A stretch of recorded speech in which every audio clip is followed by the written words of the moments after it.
ثقیفہ بنی ساعدہ تو مدینے میں ہے، حرم کے باہر، اب تو وہ حرم میں آ گئی ہر چیز۔ خاوند فوت ہو گیا، بچے نہیں ہیں، بیوی نے شادی نہ کرنے کا فیصلہ کیا ہے۔ خاوند کی جائیداد میں بیوی کا حصہ بالکل حصہ ہے، اس کا حصہ ہے، اس کو حصہ ملے گا، لیکن اس کو چاہیے شادی کر لے، یہ ضد اچھی نہیں ہوتی۔ کوئی عورت بھی پھر بغیر شادی کے اپنی عزت کی حفاظت نہیں کر سکتی۔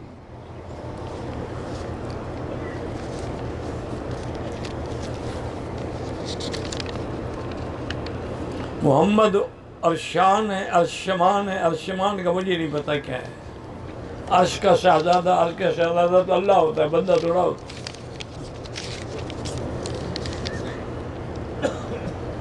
میں نے بینکوں سے قسطوں میں کار لی ہوئی ہے، باہر لینا ناجائز ہے، لے لی ہے تو اب جان چھڑاؤ۔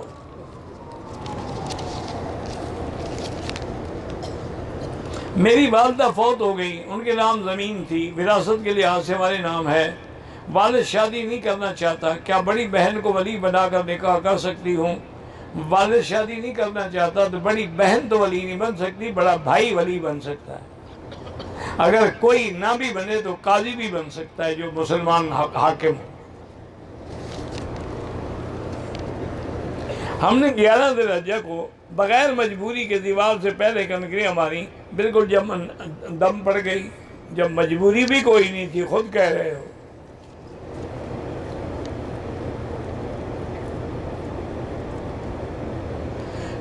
حجر اسود سے طواف شروع کر کے مقام ابراہیم پہ آپ نفل نہیں پڑھ سکتے جب تک کہ طواف مکمل نہ ہو، ورنہ وہ طواف نہیں ہوا، دوبارہ کرو۔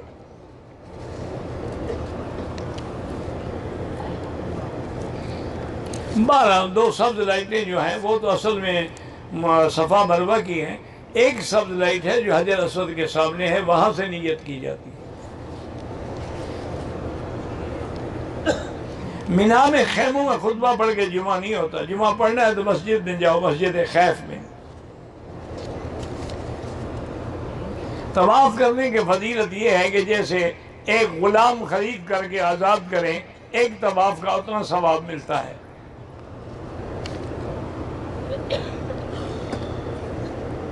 ہمارے بلوچستان میں رواج ہے کہ جب حاجی واپس آتے ہیں دوست ان کے لیے دعوت کرتے ہیں، اچھی بات ہے، کوئی بری بات نہیں ہے، استقبال ہے حاجی کا۔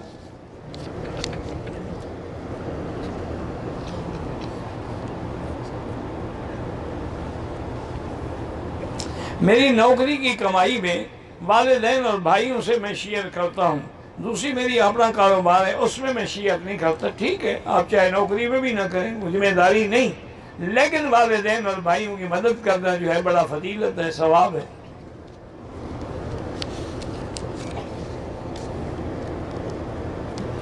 اگر طواف زیارت سے پہلے کسی نے بیوی کو بوسہ دیا ہے، بہرحال دم تو نہیں پڑتی، استغفار کرے، توبہ کرے، صدقہ کرے، چونکہ جب تک طواف زیارت نہ ہو اس وقت تک بیوی حلال نہیں ہوتی۔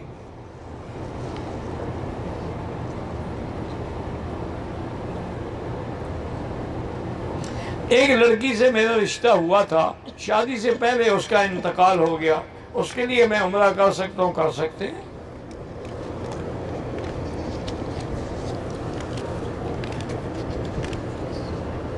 میری بیوی کو ایک بیماری ہے، میڈیکل سینس میں اس کا کوئی علاج نہیں ہے، اللہ کے ہاں تو ہے نا، زمزم سے بڑا علاج کیا ہوگا؟ زمزم اتنا لے جائیں کہ وہ صبح و شام لازماً پیے، تھوڑا تھوڑا پیے۔ وَابْتَغُوا إِلَيْهِ الْوَسِيلَةَ کا معنی ہے وَجَاهِدُوا فِي سَبِيلِهِ، اللہ کے راستے میں جہاد کر کے اعمال صالحہ سے وسیلہ پکڑو۔ تم وسیلہ تک پڑھتے ہو، اگلی آیت بھی پڑھتے ہو۔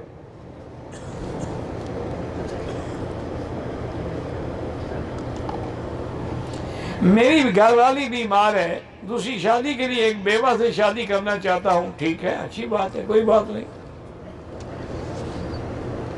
مجھے اب دوسری شادی کا شوق ہے، پہلی بیوی سے چھپ کے شادی کروں؟ بہرحال جو بیوی سے ڈرتا ہے اس نے شادی تھوڑی کرنی ہے، مسئلے پوچھنے کی کیا ضرورت ہے؟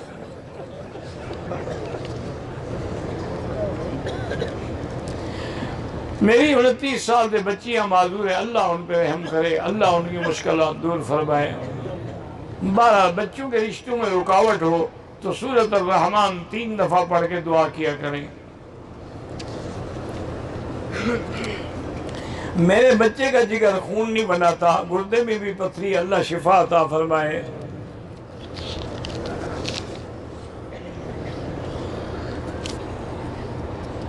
بہرحال اپنے ہاتھ سے شہوت مٹانا بہت بڑا گناہ ہے، توبہ کریں، استغفار کریں۔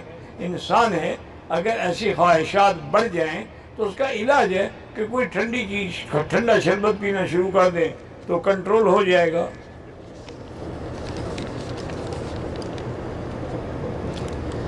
عمرہ طواف جس کے لیے چاہے ہو سکتا ہے، دوران طواف ہیڈ فون لگا کے تلاوت سنتے رہیں، جائز ہے۔ طائف گئے تھے، احرام مسجد عباس سے کی، ٹھیک ہے، میقات سے پہلے ہی کی ہے نا، بعد میں تو نہیں کی، ٹھیک ہے، آپ کا عمرہ بالکل صحیح ہے۔ عمرے کے لیے مسجد عائشہ، مسجد جیرانہ سے احرام باندھنا وہ بھی جائز ہے، لیکن طائف میقات ہے، اس کا بڑا ثواب ہے۔ ایک طواف ایک کے لیے، ایک عمرہ ایک کے لیے، ایک حج ایک کے لیے، 10 کے لیے نہیں ہوتا۔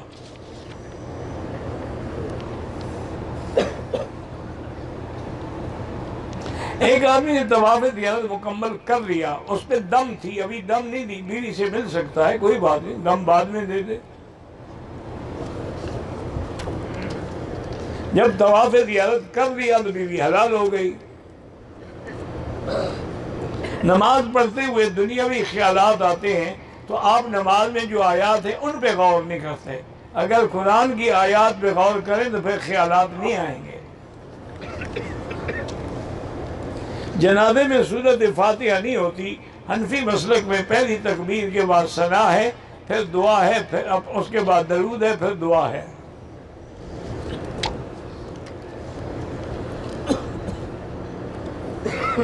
حتیم میں فرض نماز امام کے پیچھے نہیں ہو سکتی، کیونکہ امام کعبے کے باہر ہے، آپ اندر ہو جائیں گے، تو اس لیے نماز نہیں ہوگی۔ باقی سنت نفل پڑھتے رہیں۔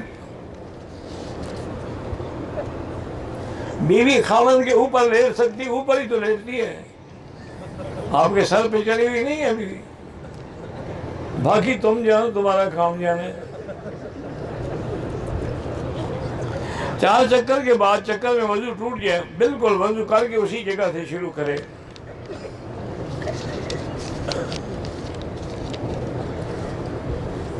تقلید کے بغیر کوئی کام ہو ہی نہیں سکتا۔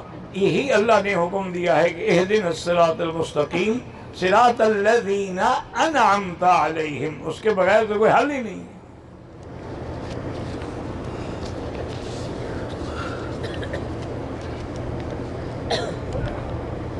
میرے رشتہ دار بریلوی ہیں، عید میلاد بھی مناتے ہیں۔